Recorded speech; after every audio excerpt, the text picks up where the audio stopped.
Morning बच्चों, आज हम बीएससी फर्स्ट ईयर का एक न्यू लेक्चर स्टार्ट करने जा रहे हैं जिसका टॉपिक है मध्यवर्ती। तो बच्चों, इससे पहले वाले आपने लेक्चर में पढ़ा था कि ये हमारे पास क्या होते हैं, मध्यवर्ती। इतने प्रकार के क्या होते हैं, मध्यवर्ती होते हैं। अब बच्चों इन मध्यवर्ती में से हम एक एक मध्यवर्ती को स्टार्ट करते हैं, एक एक मध्यवर्ती को पढ़ेंगे। तो बच्चों, सबसे पहले हम जो मध्यवर्ती स्टार्ट कर रहे हैं वो हमारे पास है कार्बोकेटाइन या कार्बोधनायन। तो यहां से सबसे पहले हम बात करते हैं कि कार्बोकेटाइन का निर्माण कैसे होता है। तो हमारे पास एक कार्बन है और उस कार्बन से कोई भी ग्रुप जुड़ा हुआ है और इस कार्बन की जो एक 3 वैलेंसी है उनसे क्या जुड़े हुए हैं, हाइड्रोजन जुड़े हुए हैं। अब हमने ये माना बच्चों कि जो आपके पास ये ग्रुप है जुड़ा हुआ है, कार्बन के साथ जो ग्रुप जुड़ा हुआ है इसकी इलेक्ट्रोनेगेटिविटी अधिक होती है। किससे अधिक होती है, कार्बन से अधिक होती है।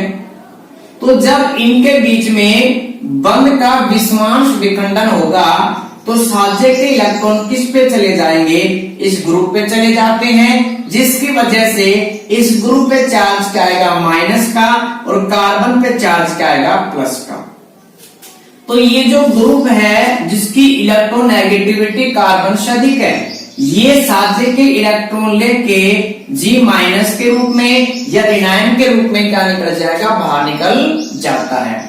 उसके बाद हमारे पास बच्चों क्या बच गया, कार्बन, और कार्बन के साथ कितने हाइड्रोजन जुड़े हुए हैं, 3 हाइड्रोजन, और इस पे चार्ज क्या है, प्लस का।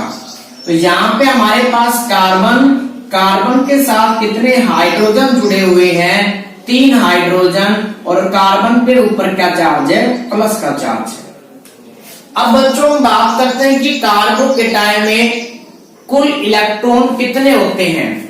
तो कार्बोकेटाइन में टोटल इलेक्ट्रॉन, सिंगल बॉन्ड में बच्चों कितने इलेक्ट्रॉन होते हैं, 2 इलेक्ट्रॉन्स होते हैं। तो यहाँ पे हमारे पास कितने सिंगल बॉन्ड है, 3। तो 3 में कितने टोटल इलेक्ट्रॉन पाए जाएंगे, 6 इलेक्ट्रॉन।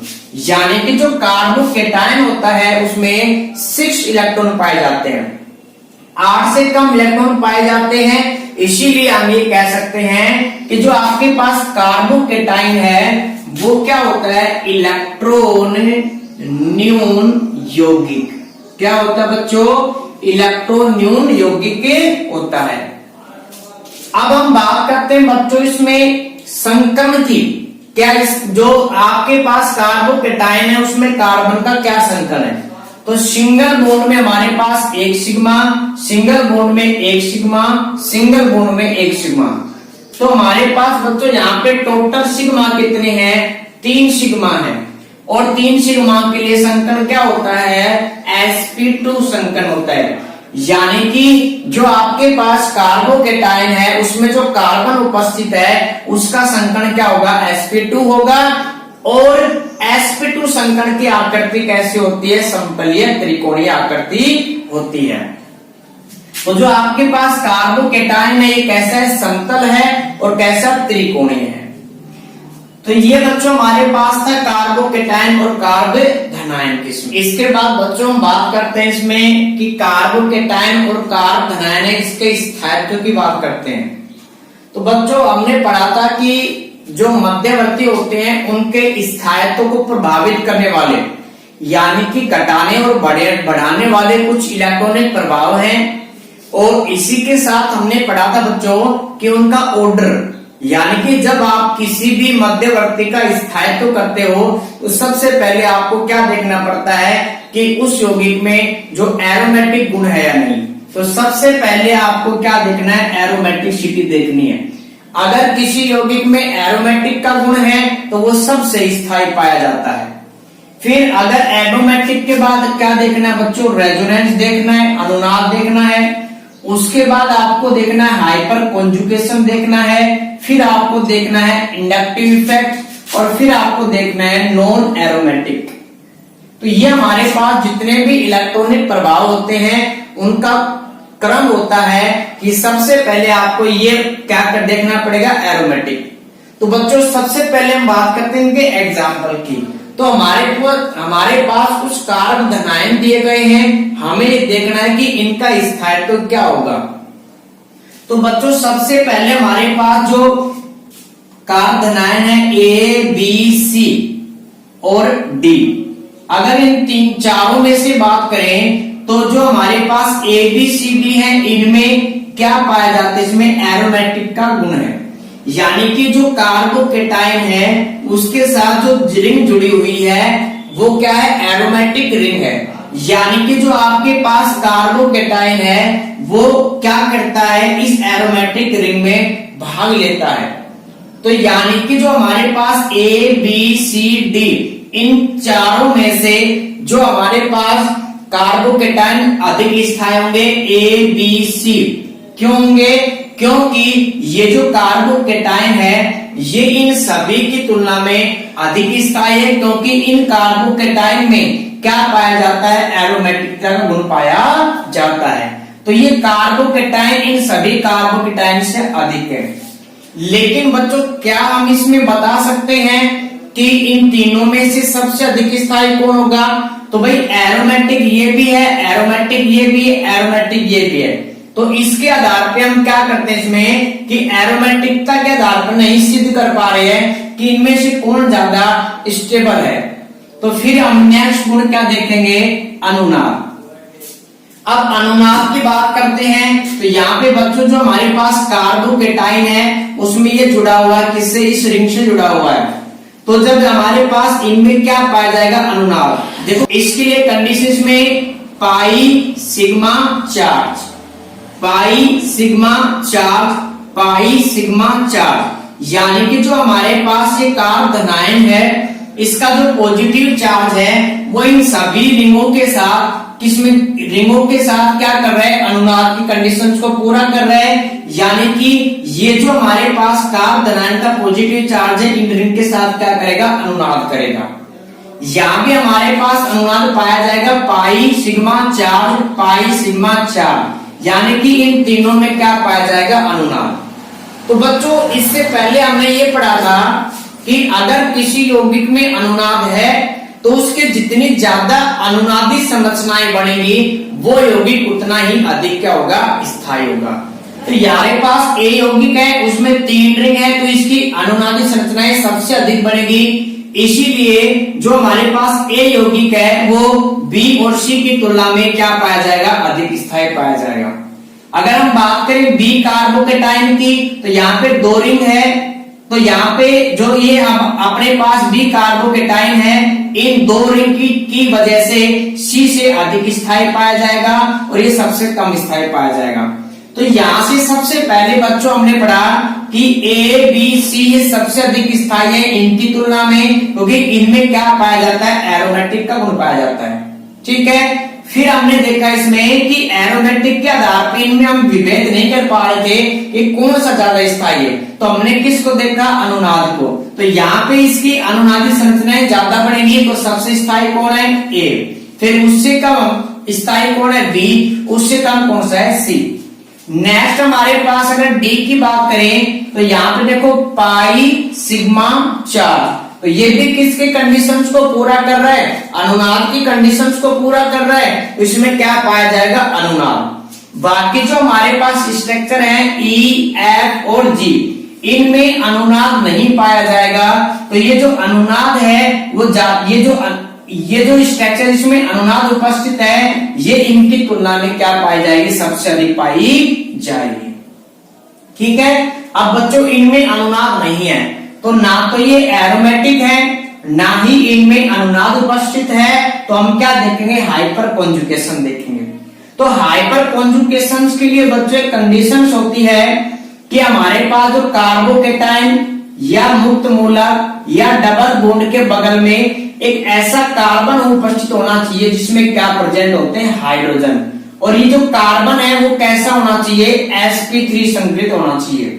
तो यहाँ पे हमारे पास कार्बोकेटाइन है, इसके बगल में कार्बन है और इसके पास में क्या है, यहाँ पे हाइड्रोजन भी है। तो ये कार्बन अल्फा अल्फा अल्फा, तो जो हमारे पास ई जो कार्बोकेटाइन है उसमें कितने अल्फा कार्बन है, 3 अल्फा कार्बन है, कितने हैं, 3, और टोटल अल्फा हाइड्रोजन कितने हमारे पास है, 3, 6, 9, तो टोटल हमारे पास है 9 अल्फा हाइड्रोजन। तो बच्चों इससे पहले हमने पढ़ा था कि जितने ज्यादा अल्फा हाइड्रोजन होंगे उतनी ज्यादा क्या बढ़ेगी, अनुनादी संरचनाएं।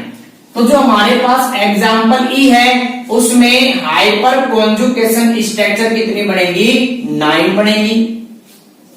एफ हमारे पास में, तो ये अल्फा कार्बन 2 अल्फा कार्बन है, टोटल अल्फा हाइड्रोजन कितने हमारे पास इसमें है, 6। तो यहाँ पे हमारे पास हाइपर कॉन्जुगेशन स्ट्रक्चर कितनी बढ़ेगी, 6 बढ़ेगी। और यहाँ पे जो हमारे पास नेक्स्ट एग्जांपल उसमें कितने अल्फा हाइड्रोजन है, एक अल्फा हाइड्रोजन कार्बन है और टोटल अल्फा हाइड्रोजन कितना हमारे पास 3। तो इसमें जो हाइपर कॉन्जुगेशन स्ट्रक्चर कितनी बढ़ेंगी, 3 बढ़ेंगी। तो इसमें हमने अति सेगमेंट में पढ़ा था बच्चों कि किसी यौगिक में जितनी ज्यादा अनुनादी संरचनाएं बढ़ेंगी वो यौगिक उतना ही अधिक क्या होगा, स्थायी।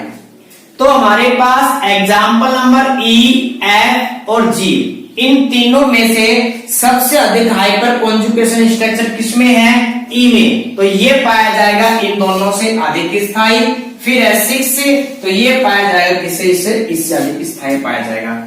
तो ये जो हमारे पास कार्बोनाइन है इनमें सबसे अधिक स्थायी कौन है, ए, उससे कम, सबसे कम स्थायी कौन सा हमारे पास, जी।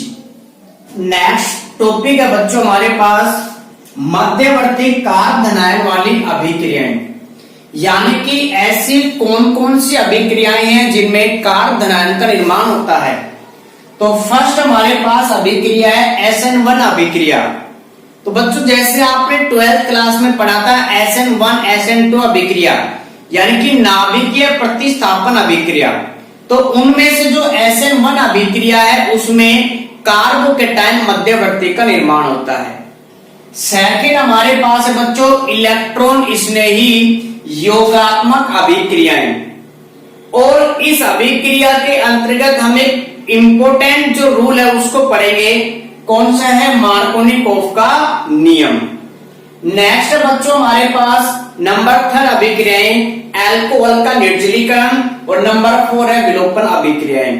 तो ये सारी जो अभिक्रियाएं होती हैं इनमें मध्यवर्ती के रूप में किसका निर्माण होता है, कार्बोकेटाइन का निर्माण होता है।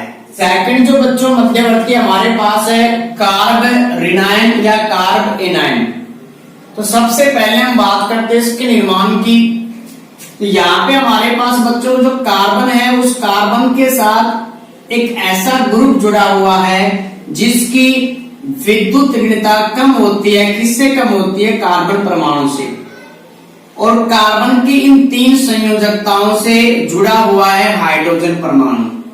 तो जब इस ग्रुप की विद्युत ऋणता कम है तो ये ग्रुप क्या करता है कि साझे के इलेक्ट्रॉनों को विस्थापित कर देता है किससे, कार्बन के ऊपर।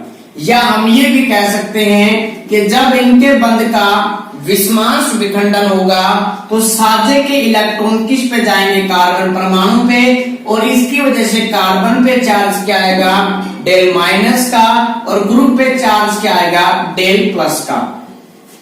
जब हमारे पास ये बंध कंप्लीट टूट जाता है तो ये जो हमारे पास ग्रुप है ये धनायन के रूप में क्या निकलता है, बाहर निकल जाता है, जिसके फलस्वरूप जो हमें स्पीशीज प्राप्त होती है उसमें कार्बन के साथ 3 हाइड्रोजन जुड़े हुए हैं, और माइनस का मतलब जो ये हमारे पास बंध के इलेक्ट्रॉन थे ये दोनों इलेक्ट्रॉन किस पे चले गए, कार्बन पे। तो यहाँ पे हमारे पास कार्बन है उसके साथ 3 हाइड्रोजन जुड़े हुए हैं, 1 हाइड्रोजन, 2 हाइड्रोजन, 3 हाइड्रोजन और 2 क्या है हमारे पास में एलिगमिक इलेक्ट्रॉन, या हम कह सकते हैं क्या पाया जाता है, एक लोहंतर पाया जाता है। और इसी के साथ कार्बन पे क्या चार्ज होगा, माइनस का। तो जब कार्बन के साथ कोई ऐसा ग्रुप जुड़ा होता है जिसकी विद्युत ऋणता कम है तो बंध के इलेक्ट्रॉन किस पर आ जाते हैं, कार्बन पे, और इसकी वजह से कार्बन पे चार्ज क्या आ जाएगा, माइनस का। यानी कि किसी यौगिक में अगर कार्बन परमाणु पर माइनस का चार्ज होता है तो वो यौगिक क्या कहलाएगा, कार्ब ऋणायन, या क्या कहलाएगा, कार्ब एनायन कहलाता है। अब हम बच्चों बात करते हैं इसके टोटल इलेक्ट्रॉन की, यानी कि जो हमारे पास कार्बोनिनाइन है उसमें टोटल इलेक्ट्रॉन कितने हैं। तो सिंगल बॉन्ड में 2 इलेक्ट्रॉन, तो 2 और 2 4 और 2 6 और 2 इलेक्ट्रॉन हमारे पास ये हैं। तो टोटल इलेक्ट्रॉन कितने होते हैं, 8 इलेक्ट्रॉन पाए जाते हैं, जिसमें से 6 इलेक्ट्रॉन होते हैं बॉन्ड पेयर के। 6 इलेक्ट्रॉन कैसे होते हैं, बॉन्ड पेयर के होते हैं, जबकि 2 इलेक्ट्रॉन ऐसे होते हैं जो बंध नहीं बना रखे, यानी कि अबंधी इलेक्ट्रॉन कितने होते हैं, 2। या हम ये भी कह सकते हैं कि जो हमारे पास कार्बन है उसमें 6 इलेक्ट्रॉन तो कैसे होते हैं, बंदी, और एक क्या पाया जाता है, लोन पेयर पाया जाता है। बच्चों बात करते हैं इसके संकरण की बात करते हैं। तो सिंगल बॉन्ड में कितने सिग्मा, 1 सिग्मा, सिंगल बॉन्ड में कितने सिग्मा, 1 सिग्मा 1 सिग्मा। इसी प्रकार एक लोन पेयर में कितने सिग्मा होते हैं, 1 सिग्मा। तो टोटल हमारे पास कितने सिग्मा है, 4 सिग्मा, और 4 सिग्मा के लिए जो संकरण होता है वो है sp3। तो जो हमारे पास कार्बोनिनाइन है उसमें कार्बन का संकरण क्या होता है, sp3 संकरण होता है। अगर हम बात करें sp3 संकरण की जो ज्यामिति वो कैसी होती है, समचतुष्फलकीय। कैसी होती है, समचतुष्फलकीय है। लेकिन बच्चों यहाँ पे हमारे पास जो कार्बोनिनाइन है उसमें एक लोन पेयर पाया जाता है। इन लोन पेयर की वजह से जो कार्बन की ज्यामिति होती है वो कैसी होती है, पिरामिड शेप। कैसी होती है, पिरामिडल, या कैसी होती है, पिरामिडों की होती है इसमें। अब बच्चों हम बात करते हैं इसके स्थायित्व। तो इसका स्थायित्व एक तो प्रेरणिक प्रभाव के द्वारा और दूसरा हमारे पास है अनुनाद के द्वारा प्रदर्शित किया जाता है। लेकिन इंपॉर्टेंट पॉइंट आपको याद रखना है कि जो कार्बोनिनाइन है उसका स्थायित्व हम नहीं बता सकते किसके द्वारा, हाइपर कॉन्जुगेशन या अतिसंयुग्मन के द्वारा नहीं प्रदर्शित कर सकते हैं। तो बच्चों ये हमारे पास था सेकंड मध्यवर्ती, कौन सा, इसमें कार्बोनिनाइन। आगे के जो हमारे पास मध्यवर्ती उनको नेक्स्ट लेक्चर में पढ़ेंगे।